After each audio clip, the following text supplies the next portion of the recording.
আজ চলে এসেছি একটা খাবারের দোকানে, যদি ফ্রিতে কিছু খেতে পাই। মিয়া মই মিয়া পাক কেত মেরে গট গট করে ঢুকে পড়লাম মিয়া মোড়েতে।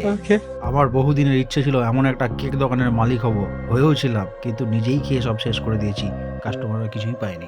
দোকানে ঢুকে বিভিন্ন রকমের খাবার আর কেক দেখে আমার জিভে জল চলে এলো। তাতে আমার কি, পকেটে তো 1 টাকাও নেই, তাই রুমাল দিয়ে জিভের জল মুছে নিলাম। ওরা সকাল সকাল দোকানের আবর্জনা ভেবে আমাকে ঝেঁটিয়ে বিদায় করলো, কিন্তু আমি হেরে যাওয়ার পাত্র নই। সবাই যখন কাজে ব্যস্ত নিজের নিজের, আমি টুক করে ঢুকে একটা গুপ্তধনের ব্যাগ দেখতে পেয়ে সেটাকে নিলাম ঝেপে। পাইছি রে পাইছি, গুপ্তধন পাইছি।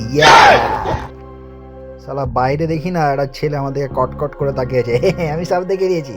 ওখান থেকে বেরিয়ে এসে সোজা চলে এলাম অন্য দেশে, যেখানে সেকেন্ড হ্যান্ড বোতল বিক্রি হচ্ছে জলে। শুধুমাত্র নাইটিটা বিক্রি করবে বলে একটা বুড়ো মেয়েকে এরকম ভাবে ঝুলিয়ে রাখা সারাদিন কি দরকার? এখানে ধরুন একটা ছোট বাচ্চাকেও দাঁড় করে রেখেছে। মানবতা কোথায়? একদল ডাব দেখি রাস্তার মাঝখানে কার কত বেশি জল সেই নিয়ে ঝগড়া লেগে গেছে।